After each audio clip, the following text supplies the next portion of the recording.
Shalom. Shalom. Shalom. Shalom. Siapa yang percaya hidupnya sendiri ini dikasih oleh Tuhan? Ya, saya. Disayangi oleh Tuhan. Saya. Ya, puji Tuhan. Katakan kiri kananmu, engkau juga dikasihi Tuhan. Engkau juga dikasihi Tuhan. Katakan engkau juga disayangi Tuhan. Engkau juga disayangi Aku Tuhan. mengasihimu Tuhan. Aku mengasihi. Aku juga mengasihi saudara-saudara. Aku juga mengasihi. Haleluya. Haleluya. Haleluya. Nah, tema pada hari ini adalah mencari Tuhan dengan segenap hati. Dengan apa?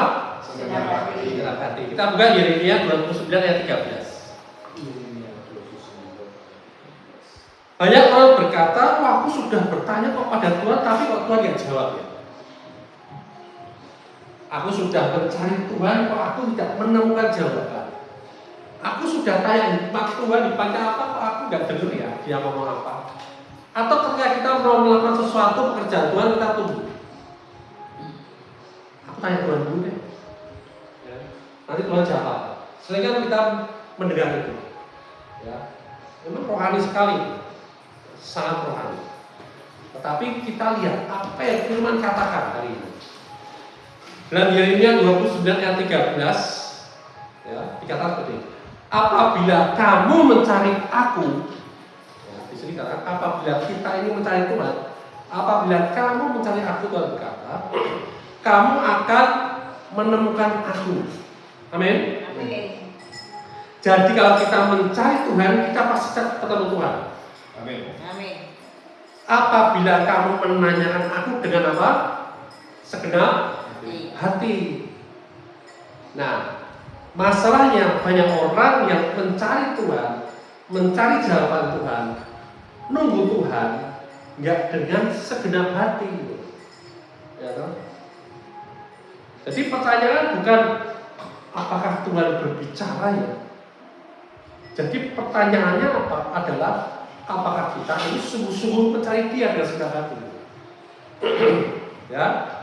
Jadi seperti firman itu, apabila kamu mencari aku, kamu akan menemukan aku, dan pasti. Apabila kamu menanyakan aku dengan segenap hati. Bayangkan, misalkan ini kita kehilangan, ya. Selama ini kita dapat manfaat ya dari HP kita. Dapat manfaat ya. Kalau HP hilang, santai-santai aja mau dicari. Kalau nggak ketemu, lapor polisi. Lapor kehilangan, ya. Sampai ketemu piye? Wah, di situ ada ya yang marah-marah kemarin, ya kan? Ada seorang kehilangan HP-nya, dicuri orang, wah, sampai dia lali, lupa ya kan, bahwa dia itu juga hamba Tuhan juga. Gitu, ya. Dan ketika terjadi hal negatif pada orang yang mencari dia, yang mencuri HP-nya, ya, wah, Tuhan akan membela saya. Dengan hal seperti itu. Padahal Tuhan tidak pernah mencelakakan orang. Walaupun orangnya berbuat jahat. Ya. Atau kita punya dompet isinya uang 1.000, 2.000, dicari nggak dompetnya? Dicari dong. Karena ada yang lainnya yang berharga dong. Ya, dicari sampai ketemu dong. Nah itu juga. Dan kita mencarinya dengan fokus, bahkan mungkin kita panik. Nanti bang, ya, kita naik motor, kuncinya hilang, dicari nggak? Dicari sampai ketemu. Bahkan kalau memang hilang, diusahakan sampai harus diduplikasi. Nanti kalau hilang, ya ada selfie. Nah, seperti itu. Nah, masalahnya yang sering terjadi, ya. Tanpa kita tahu kehendak Tuhan, tanpa kita tahu Tuhan itu punya panggilan apa, tanpa kita tahu kita harus ngapain sih sama Tuhan, kita masih bisa hidup ya? Masih bisa hidup. Jadi masalah itu, kita masih bisa bekerja, kita masih bisa dapat gaji, kita masih bisa dapat uang penghasilan, aku bisa makan, aku bisa menikmati kehidupan tanpa aku harus cari Tuhan sungguh-sungguh. Rasanya di situ. Jadi akhirnya apa? Ya wes, mau dengar suara Tuhan ya wis Tuhan ngomong apa nggak peduli. Yang penting aku tetap bisa. Jadi sampai kapanpun karena kita sudah merasa nyaman dengan kehidupan kita, dinyaman-nyaman lah. Jadi guys nanti panggil Tuhan nantilah. Atau nantilah kalau aku sudah nyaman, aku sudah settle, aku sudah memiliki segala sesuatunya, baru Tuhan aku kerjakan panggilan. Yes. Kayak apa? Kayak orang kaya, ya. Aku udah punya semua nih. Pabrik aku punya, segala sesuatu aku udah punya. Aku yang belum punya apa? Oh ya, aku belum punya gereja. Nah, aku bikin gereja. Ada seperti itu? Ya. Jadi karena kita masih bisa hidup tanpa kita dengar suara Tuhan, tanpa kita benar-benar mencari Dia dengan sungguh-sungguh, akhirnya apa? Ya wis, yang penting aku bisa hidup, aku bisa jalani ini apa adanya. Lundung bae jalani. Ya. Ngalir bae jalani. Siapa mau lundung? Padahal firman Tuhan itu jelas di sini kan. Kalau kita mencari Dia segenap hati, kita pasti menemukan. Amin. Ya. Nah, banyak orang berpikir seperti itu. Tuhan itu kan misterius. Tuhan itu nggak bisa ditebak. Tuhan kita nggak tahu kehendak Dia. Kehendaknya sulit ditemukan. Nah, kadang-kadang kita berpikir seperti itu. Jangan kehendaknya, wujudnya aja kita nggak pernah lihat. Gitu. Bayangannya aja nggak pernah lihat. Gitu. Mau mencari kehendaknya gitu. Ya. Tapi itu bukan gambaran yang diartikan. Amin. Di Yeremia 29 tadi dikatakan apa? Tuhan bisa ditemukan. Amin. Kehendaknya bisa diketahui. Itu firman Tuhan. Jadi masalahnya bukan Tuhan itu diam. Masalahnya seringkali kita ini tidak cukup lapar gitu, untuk mengetahui Tuhan, untuk mengenal Dia, untuk tahu kehendaknya. Gitu. Kita tidak cukup lapar gitu. Coba kalau kita lapar, ya. Pintu-pintu dibukain, lemari-lemari dibukain, pokoknya ada lauk apa nih? Ya, coba kalau kita lapar, kita berusaha untuk memenuhi kebutuhan kelaparan kita supaya kita kenyang. Amin. Sama. Karena kita sudah merasa nyaman, bisa makan kok, nggak lapar kok, bisa minum, nggak haus. Nah, nanti dulu lah perkara Tuhan. Seperti itu. Yesus berkata seperti Matius 7 ayat 7. Silakan dibaca, Matius 7 ayat 7.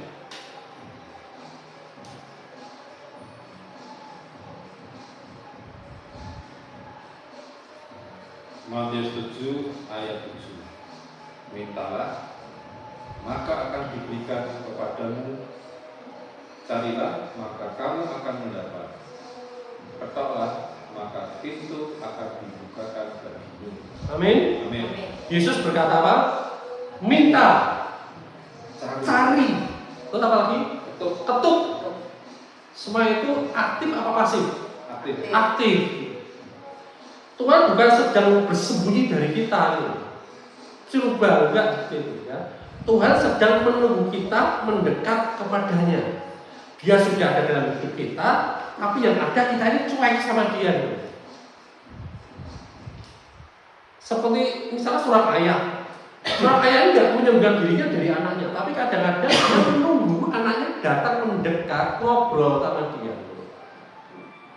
Pengen tahu sesuatu tentang ayahnya, pengen tahu sesuatu tentang hidup dia, itu harus gimana? Ya. Tuhan juga seperti itu. Dia yang Dia inginkan itu hubungan, bukan seperti apa ya? Seperti kontrol informasi. Kita hanya cuma cari info aja. Oh, Tuhan itu ini toh. Oh, tentang Tritunggal itu seperti ini toh. Oh, tentang Bapa, Anak, dan Roh Kudus ini seperti ini toh. Oh, tentang apa ya? Doa itu, puasa itu seperti ini. Oh, tentang tanda-tanda zaman itu seperti ini. Itu informasi. Tuhan gak ingin kita hanya cari info tentang Dia. Dia ingin kita punya hubungan dengan Dia. Amin. Amin. Dia ingin kita punya hubungan intim dengan Dia. Sehingga apa? Sehingga ketika kita mengenal Dia, kita ngerti. Oh iya, Bapak itu kesukaannya ini. Oh ya bapakku ini kalau dia ngobrol-ngobrol tadi kok oh iya firmannya ngomong seperti ini berarti aku harus melakukan ini gitu. Itu mengenal Bapak. Bukan dia nggak nyuruh aku kok. Dia nggak nyuruh ngambil aku makanan, ya udah biarin aja. Dia mau makan ya ambil sendiri. Tapi kalau kita punya hubungan baik, hubungan karib akrab, nggak ada disuruh Bapak mau dahar nopo Pak, ya, mau unjuk nopo, saya ambil, ya kan? Bahkan kita udah tahu kesukaannya dia, orang tua kita atau sahabat kita atau teman kita sudah lakukan gitu. Oh, dia nggak suka B2. Orang PCC ternyata nggak suka B2 semua. Ya wes aku nggak mau sediakan B2 gitu loh. Ya. Durian ya. Oh B2 atas durian. Nah, firman Tuhan tidak berkata cari aja sedikit aja. Lalu kamu menemukan tindakan seperti itu. Tetapi apa? Dengan segenap hati gitu loh. Artinya apa? Enggak setengah-setengah. Enggak sambil lalu. Enggak hanya pas butuh aja gitu. Pas butuh panik, oh gimana nih Pak Samuel, harus seperti ini Pak Samuel, gimana mau dilakukan seperti ini Pak Sam, gimana mau dipertemukan Tuhan Pak Sam. Tapi ketika segala sesuatu ternyata ya wes gini aja nih supaya dulu bisa ya wes nggak usah. Nah masalahnya apa? Banyak orang cari Tuhan itu saat bingung aja, saat panik, saat butuh. Tapi saat sudah merasa aman berhenti mencari gitu. Ya, tidak perlu lagi. Oh ini iso bisa hidup kok. Ya, kan? Akibatnya apa? Tidak pernah ada kejelasan. Tidak pernah tahu arahnya Tuhan. Ya. Yang hidup ikut arus gitu aja. Tidak pernah ada hubungan. Nah, pertanyaannya apakah kita ini benar-benar ingin tahu kehendak Tuhan?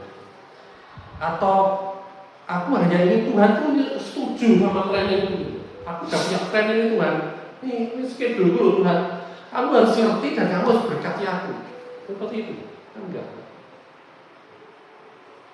Ya Tuhan, ya aku karep-karepmu. Jadi suka-sukamu Tuhan. Gitu. Begitu Tuhan udah kasih planning dia dan kita cuek, kita enggak tanya Tuhan planningmu apa Tuhan, yuk kerjakan kan kamu katanya kamu mendampingi aku, kamu nyertai aku. Ya. Tapi aku punya plan seperti ini Tuhan. Ini mau nggak mau harus diberkati. Supaya ini.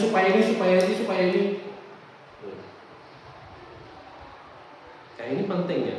Karena banyak orang sebenarnya tidak tahu, tidak mencari kehendak Tuhan. Mereka hanya mencari persetujuan Tuhan atas kehendak mereka sendiri. Sebagian orang berpikir malah apa ya? Oh aku butuh tanda. Nanti kalau data tanda, tak pernah ya kesaksian teman kos dulu.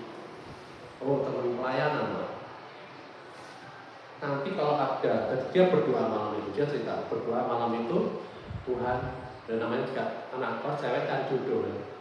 Tuhan besok yang datang pertama kali membuka pintu kamarku, cari aku karena itu dia hidup tidak kayak seperti asrama gitu, ya ada laki ada perempuan, akrab dan suka Tuhan. Itu berarti jodohku. Bener, ada yang membuka lagi. Oh berarti kamu tuh jodohku. Ya, terus dia saksi. Dan dia kamu jodoh karena aku udah minta Tuhan gitu loh. Ya, ada enggak sama sekali gitu. Betulnya ternyata menikahnya sama orang asli sana, orang sana. Nah sebagian orang berpikir aku butuh tanda. Bahkan aku butuh mimpi aja, aku harus tidur aja lah supaya aku mimpi seperti nanti aku bisa tahu kehendak Tuhan. Atau mungkin aku butuh suara yang audible, suara dari langit. Tapi lihat, kita menunjukkan sesuatu yang berbeda. Kehendak Tuhan ditemukan dalam suatu hubungan. Amin. Amin. Ya. Yesaya 26 ayat 3. Yesaya 26 ayat 3. Ya, berkata seperti ini. Yang hatinya teguh kau jagai dengan damai sejahtera. Sebab kepadamu lah ia percaya. Ini suatu bentuk hubungan suatu bentuk percaya, ya, dia punya. Kalau orang nggak percaya pada sesuatu, dia nggak punya hubungan sama orang, pasti hubungannya nggak baik. Tapi kalau kita mempercayakan diri kita ada saling percaya, ada hubungan, dan hatinya teguh di situ, ya, dia akan dijagai dengan damai sejahtera. Amin. Amin. Ya. Tuhan memimpin melalui damai sejahtera. Karena kita punya hubungan baik dengan Dia. Bukan selalu dengan hal-hal yang spektakuler, walaupun bisa. Tapi apa mau tiba-tiba ada angin ribut, tiba-tiba ada sesuatu yang sebagai tanda Tuhan. Ya kalau kita siap, kalau nggak siap, ya, kita siap mungkin, tapi orang lain mungkin belum tentu siap. Semakin hubungan kita dengan Tuhan ini semakin dekat, hati kita akan semakin peka. Semakin jelas arah hidup kita. Oh ya, kalau kita mengerti, ya, kayak misalkan di mall, ya, kita berjalan dengan pasangan kita sudah akrab di mall dan dia tahu-tahu hilang, ya. Kita ngerti, oh dia kesukaannya di sini. Aku cari ke sana, ketemu ya, ketemu di sini. Karena kita ngerti kesukaannya, kalau dia di mall mesti sukanya di situ, ya, di kuliner atau di baju atau di sepatu. Kalau di situ nggak ketemui, ya, cari di toilet. Ya, cari di toilet. Ya. Mungkin dia lagi berpipis. Ya. Dan kalau nggak sampai ketemu juga, cari di parkiran. Informasi. Cari di parkiran. Bukan. Ngameran gitu Pak. Ya. Berarti dia sedang tidak di dalam apa ya, kebiasaannya. Ya. Nah, semakin jelas arah hidup kita. Kita ngerti, kita kenal Tuhan. Amin. Ya, seorang anak tidak perlu selalu diberi instruksi panjang oleh orang tuanya. Ya. Oh kamu harus ini, harus besok lagi kasih instruksi. Oh kamu harus ini, kamu nanti lewat sekolahan, ke sekolah kamu kasih di sini. Besok diarahin lagi. Gak harus seperti itu kan? Saya udah tahu. Aku tahu mau lewat mana. Aku tahu aku harus kemana. Aku tahu aku harus kerjakan apa. Ya. Karena apa? Karena ada hubungan intim. Amin. Begitu juga dengan Tuhan seperti ini. Nah, ada level pencarian yang berbeda. Yang pertama, kalau Tuhan bicara, wah bagus itu. Berusaha untuk caranya aku bisa dengar suara Tuhan audible ya. Caranya aku mungkin harus puasa, aku mungkin harus berprestasi tertentu, aku mungkin harus bayar harga caranya supaya Tuhan itu mau ngomong keras di telinga aku. Siap mendengar suaranya Tuhan? Siap. Dengar suara masjid aja protes. Nah, Tuhan itu kalau benar-benar bicara tuh seandainya denger loh, ya, mau suruh bicara sendiri nanti siap telinganya, ya, tidak seperti itu ya. Atau level 2, saya ingin tahu kehendak Tuhan dulu, Tuhan mau apa, itu bagus, ya. Tetapi apa ya? Kalau kita tidak belajar, tidak berhubungan dengan Dia, kita nggak akan pernah tahu. Yang ada tadi kehendak kita sendiri, dan Tuhan harus ikuti kita. Nah, level 3 seperti ini. Ini yang kita maksud. Saya nggak mau melangkah tanpa Tuhan. Artinya apa? Bukan kita pasif ya. Kita tetap aktif. Aktif apa? Aktif tadi dengan segenap hati, ya. Cari Dia, tahu kehendaknya apa.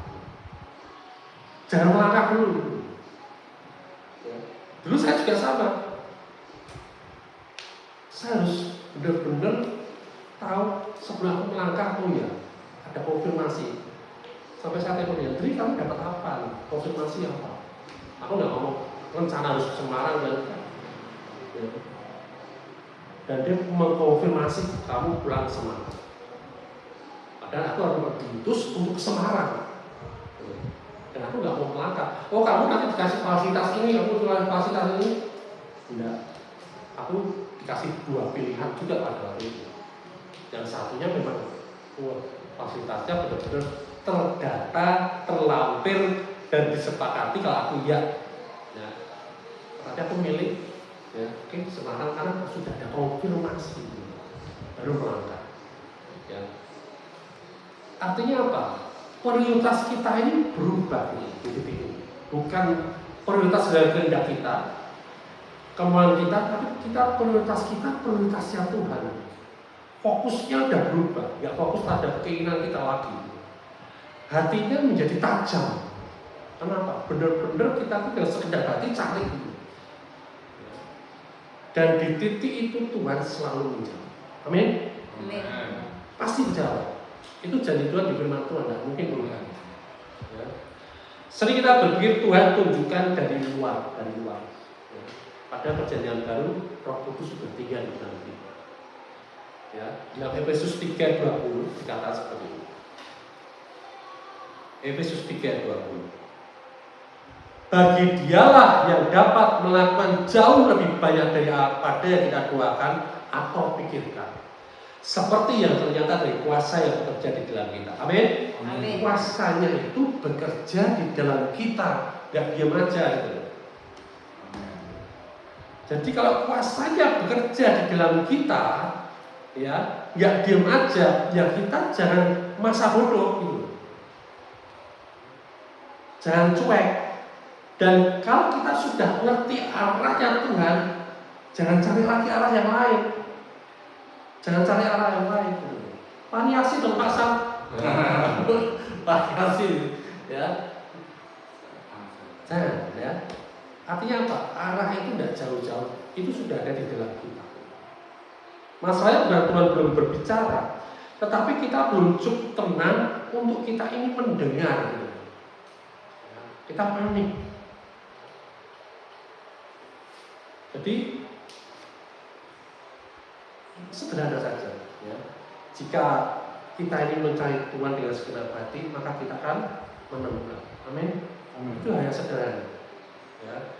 Jika kita tidak menemukan, coba periksa kembali. Apa kita sudah sungguh-sungguh, sudah segenap hati. Jadi hari ini Tuhan mau berkata, bukan jadilah sempurna dulu, ya. Tapi Tuhan berkata, datang, cari aku dengan sungguh-sungguh. Amin. Amin. Apa baik? Baik. Oke, Yesus berkata, kita balik berdiri, kita dilaraskan, kita berkata bersama-sama.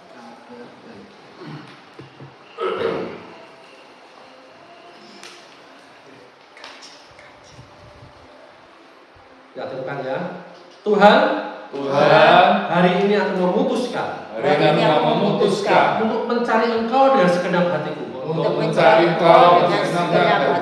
Aku percaya Engkau tidak menyembunyikan kehendak-Mu. Aku peka terhadap suara-Mu. Aku dipimpin oleh damai sejahtera-Mu. Dan aku berjalan dalam rencana-Mu yang sempurna. Dalam nama Yesus. Amin. Siapa yang merasa selama ini mencari Tuhan dengan setengah hati, mulai hari ini ada titik berubah dari hanya sekedar ingin tahu menjadi sungguh-sungguh mencari dengan sekedar hati. Amin. Tuhan Yesus memberkati. Grace of God is shining bright, guiding me through every night. In your love I find my light with you. Everything's alright.